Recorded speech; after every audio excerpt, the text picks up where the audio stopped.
Welcome back. Beyond Menu and all that jazz. It's time to start the end of your wrap-up style content. So I figured since today is the last day of 2024, I'd leave some of the negativity behind with the turning of the new year. So I'll start with my least favorite or worst reads of 2024.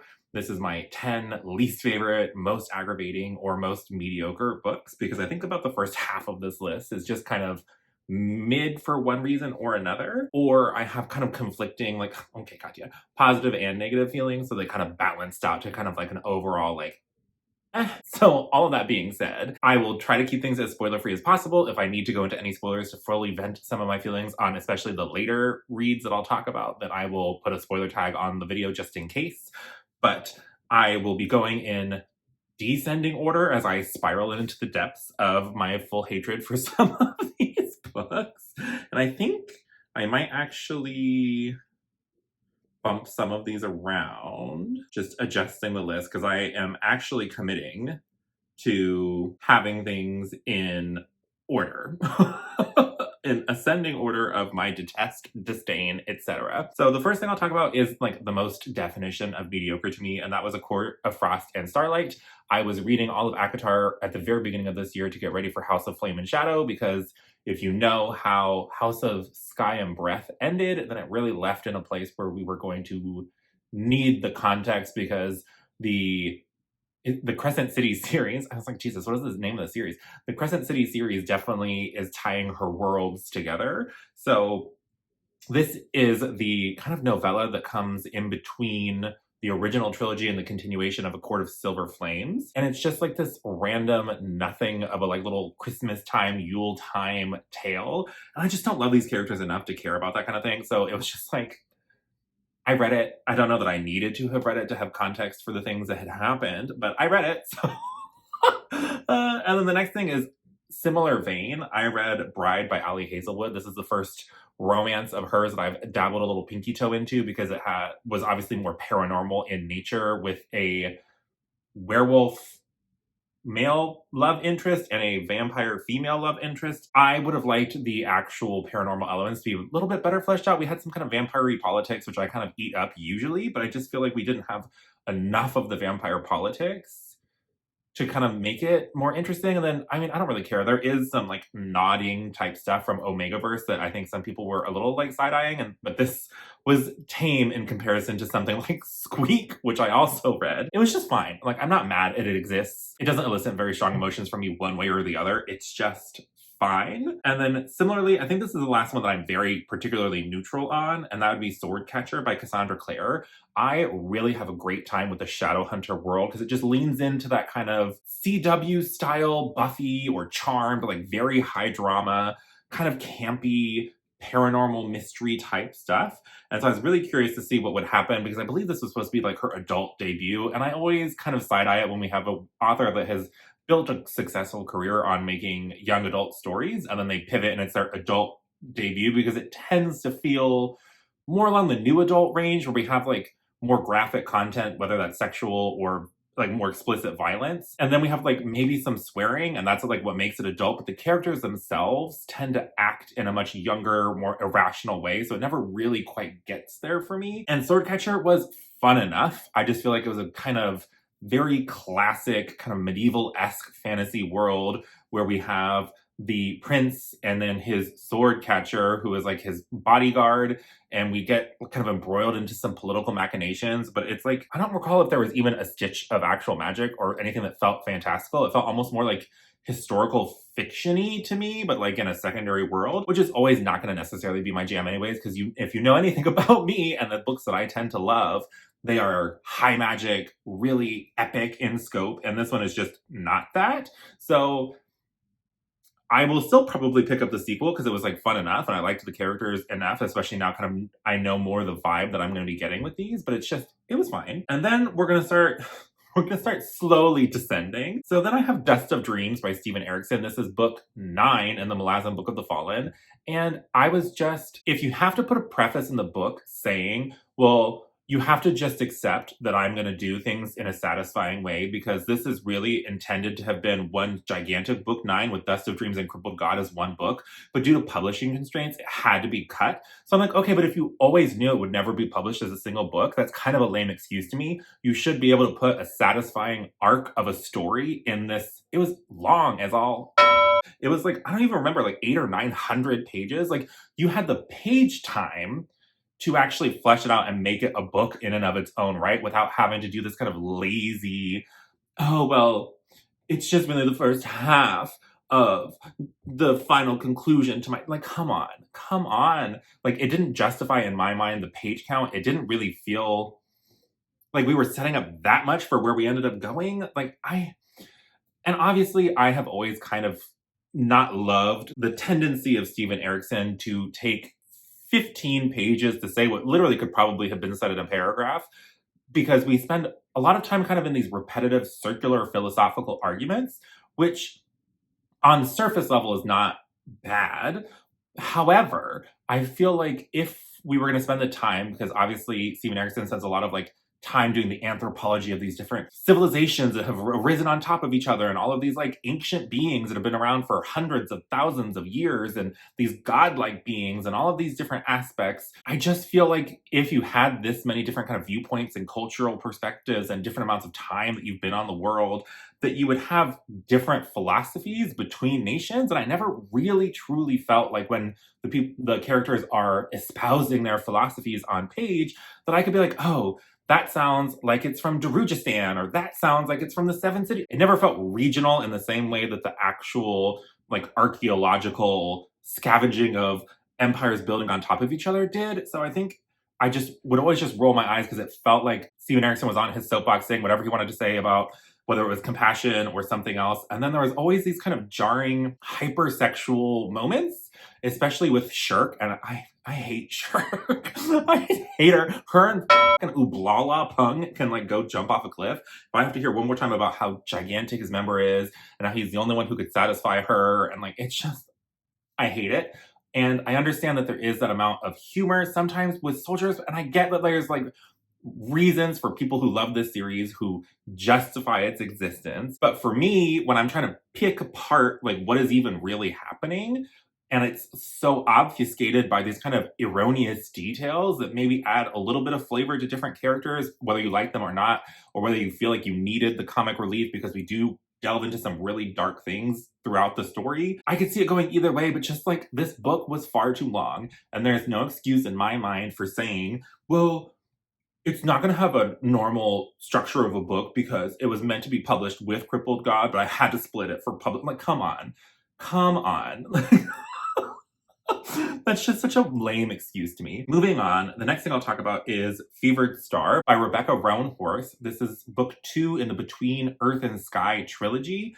And this one really fell off a cliff for me. I loved Black Sun, the really dark Mesoamerican lore that we were delving into, and the real cost of trying to fight back against people taking over your city that is obviously a prevalent historical factor of people from those regions. I really loved and thought we did such a good job. And then the magic was really fascinating. There was just so many interesting things happening. But then in book 2, especially towards the end, I feel like we had some character choices, or we had some characters who were set up to be this kind of religious figure that is so anti-magic because of the nature of their station. But then they kind of throw that out the window. They're like, whatever, I'm gonna learn magic now. Cool, thanks. And I was like, but that doesn't make any sense. And I just feel like we threw a lot of the development that we'd set up in book 1 kind of away. I do think that book 3 kind of recovered from that to some degree and had a mostly satisfying ending for the most part. However, Fevered Star, I was like, what is happening? And I remember when Fevered Star first came out, that there was this general like sense of disappointment in it because so many people loved Black Sun, and then they went to Fevered Star and they're like, what the F is this? And I was like, they're probably just being bombastic, or maybe it was like the anti-hype train. I don't know. But then I read it and I was like, no. Mm-mm.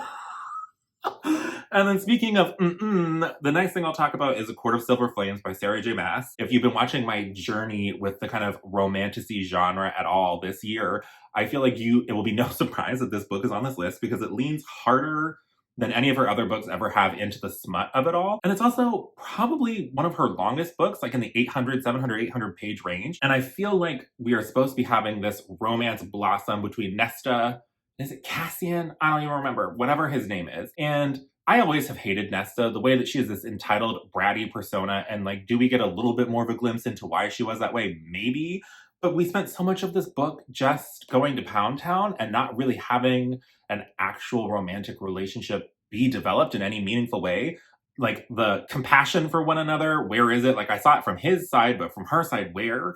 And like, it was kind of just repetitive graphic smut just to have graphic smut. And if that's your tea, live your best life. Love that for you. But I don't mind smut. That doesn't make for a romance to me just because he has a huge member, she's tiny, and he pounds her real good. Like, that's not romance to me. That is just smut. So if you want to sell this to me as they are having this budding actual romantic relationship develop, where was it? And then that mixed with how Feyre and whatever his name is relationship had pivoted from how it was set up in the original trilogy, I just hated, because he all of a sudden became this like psychotic, possessive, just typical, nonsensical, stereotypical alpha male, when he was never like that in earlier books.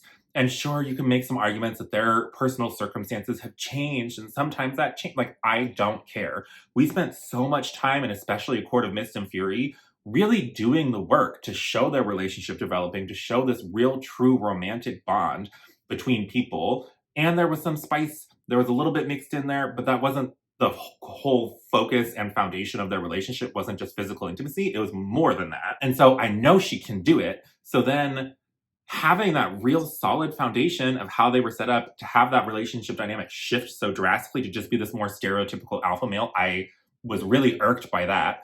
And then just Nesta can go jump off a friggin' cliff.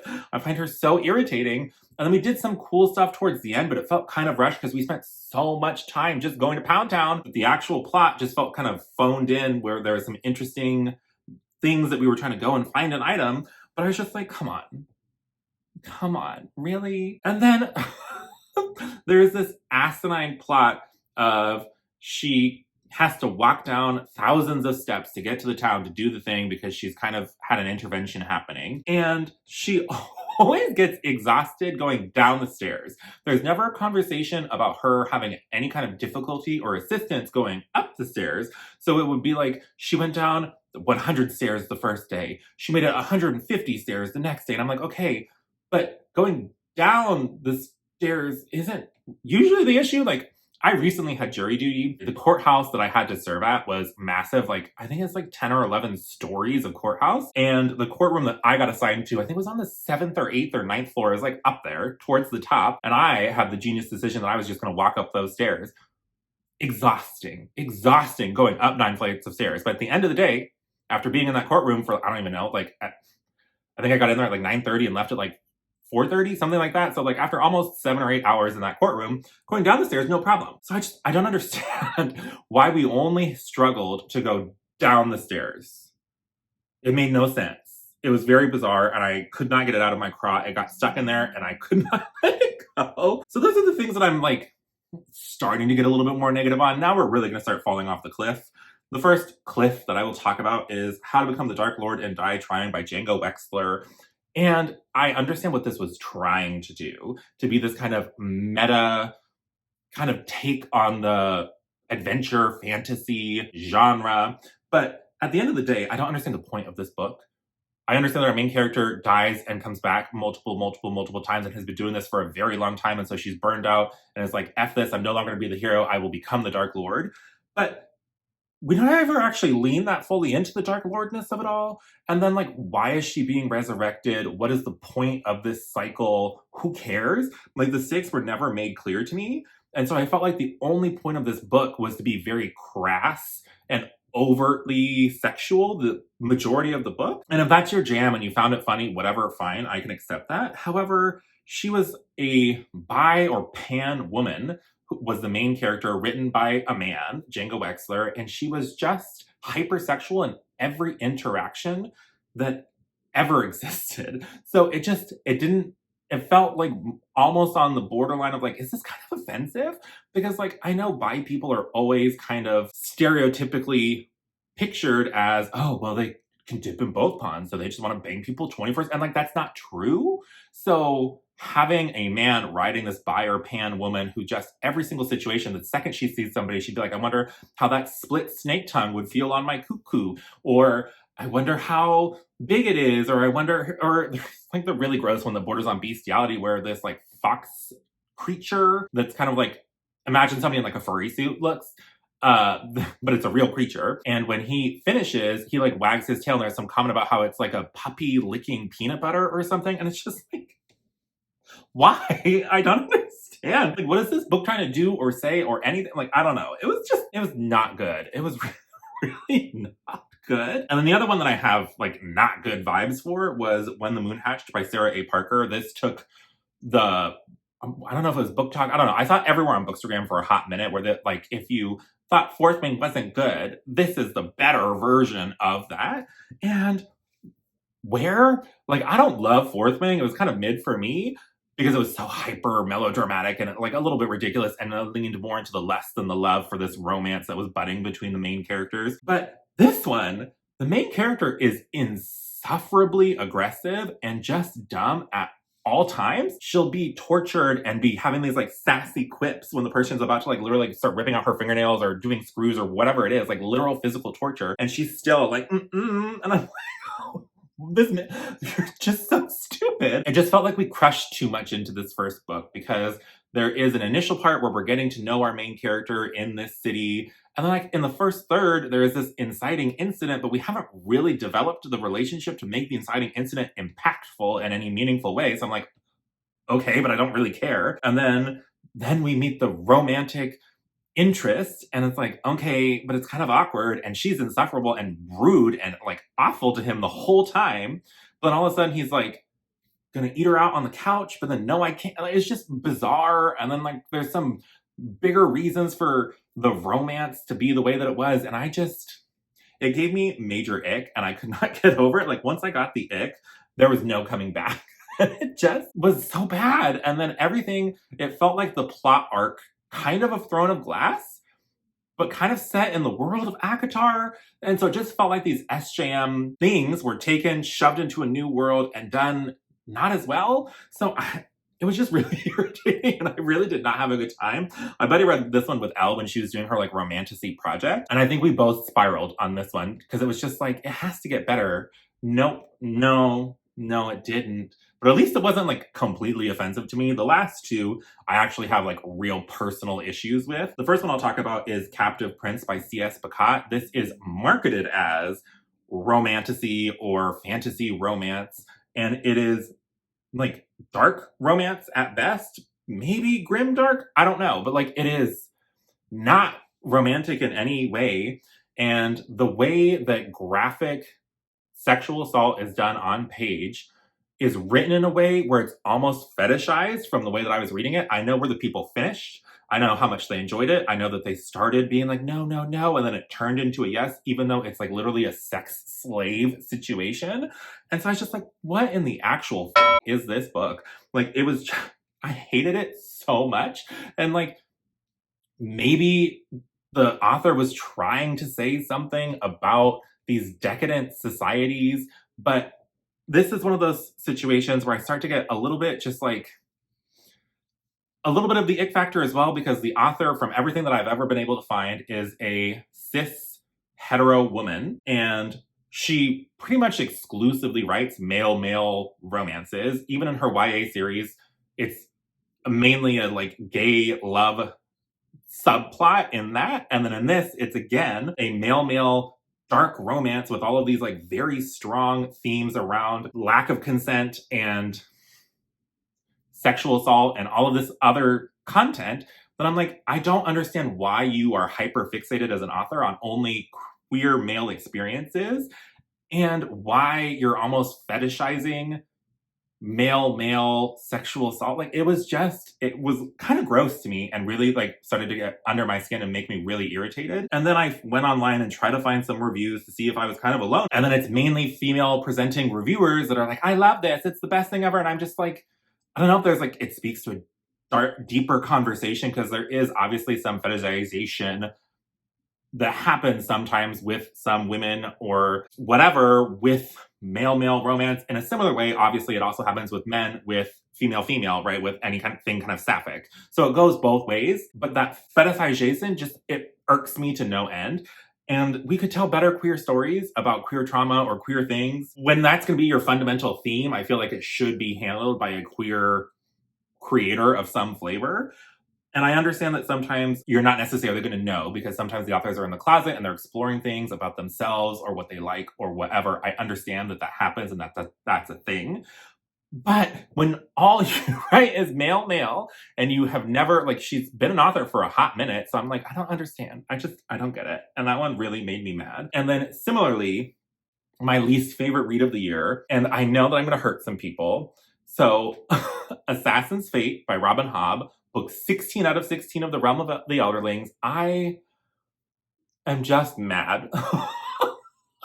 Because I feel like the way that this conclusion happened, whenever I've seen people talk about it in the past, they're always talking about how moving it is and how it just made them cry and they just immediately wanted to reread the whole series. So I was hoping that there'd be something really moving happening, but I felt like it was trauma for trauma's sake. Like we literally just put every disgusting thing that could happen to somebody into like a grab bag and then would have fake outs of the happier thing happening, but then we'd be like, oh no, we have to have this twist where it's like grotesque and nasty and just not good.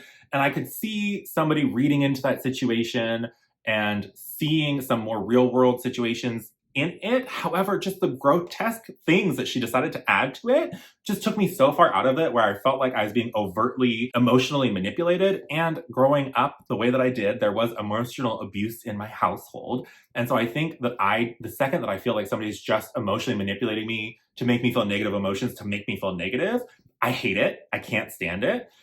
And then that coupled with, we had the recurrence of this homophobic plotline that had started at the end of Live Ship Traders that really irked me in Ship of Destiny. And it came back and we kind of doubled down on it.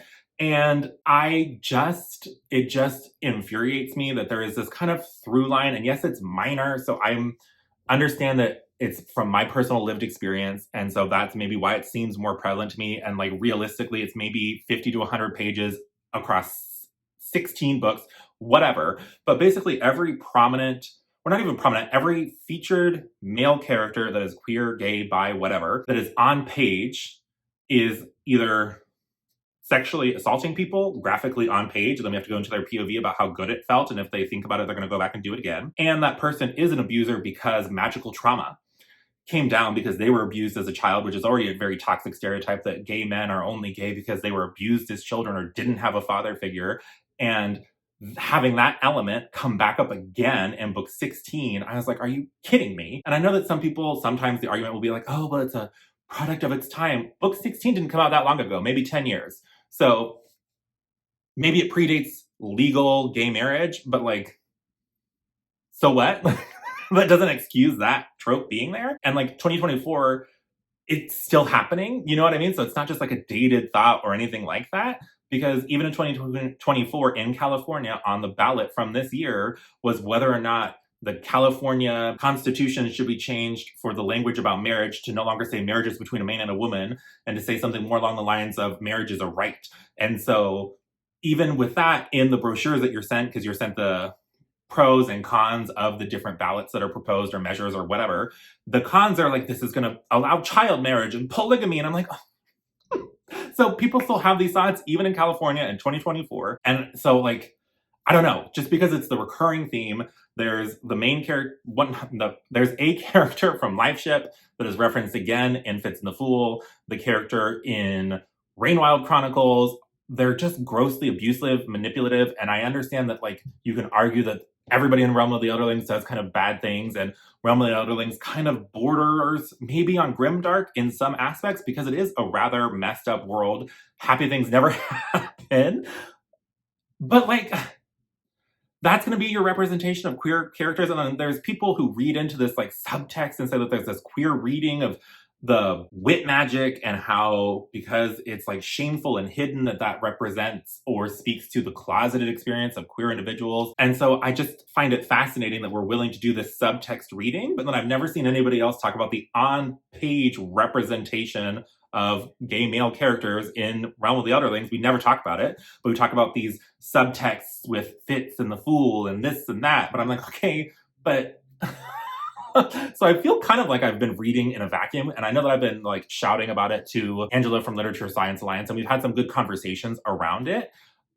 And she understands where I'm coming from and doesn't deny those things are on page, but because they're not her lived experience, it's not necessarily as prevalent in her mind. But I'm just like, but even when I Googled it, because I was like, there has to be somebody else on Reddit, on somewhere, somebody has to have felt similarly to me. And all I ever see is these conversations around how the wit magic is like an allegory for the closeted experience. And I'm just like, but what about the actual on-page stuff? And I get that that's very personal to me as a gay man growing up and all of that kind of stuff. It just taints my overall experience with the Realm of the Elderlings, because there is a abundance of sexual assault of everybody. It's not like any gender is safe. So I'm not saying that she only shows gay men or bi men being these assaulters or perpetrators of things. I'm not saying that in any way, but I'm just like, why does nobody talk about this? It's like infuriating, and it's not there for like a meaningful way. We don't have some kind of conversation around it. And not only that, but I feel like from my interpretation of what I read in book 16, that we were almost made to want to sympathize with this person who sexually assaulted people on page in Live Ship Traders. And I'm like, I can understand circumstances that would lead somebody to hit somebody, or even sometimes, like I know Luigi Mangione has been all over the interwebs for whatever, and like looking into the systematic underpinnings that lead people to do certain things. I understand some amount of physical violence, and sometimes understanding where people came from to see what pushed them to that point can be meaningful and interesting, thought-provoking, conversation-worthy. But sexual assault is not one of those things. There's not really any reason that I'm gonna be like, oh, that's why you did that to somebody, you poor baby. Like, I hate it. I hate it. So having that messaging, having the kind of homophobic messaging, in my opinion, with every on-page actively bi or gay character, that really rubbed me the wrong way. And then having everything that we went through to have that ending. So let's just talk about that ending for a second. So I'll put spoilers. I'll put a timestamp down below. So if you don't want to be spoiled for the end of the Realm of the Elderlings, please click away now. I will leave spoilers on the screen the entire time I'm talking about the spoilers. So just be careful. So skip until you don't see the spoilers on the screen, or skip until the timestamp wherever it is. Spoilers for Realm of the Elderlings, you have been warned. So we had the fake out death of Fitz, right? Yes, we all remember. He gives basically his life force to the Fool so that they can rescue B, and Fitz has had some emotional work done to realize that he really hasn't been the father figure that he wanted to be, and he never really had necessarily a perfect father figure for him either. He had Burke, but Burke was also kind of not the best and doing what he could, but then he's been very absentee with Nettle and B, and et cetera, et cetera.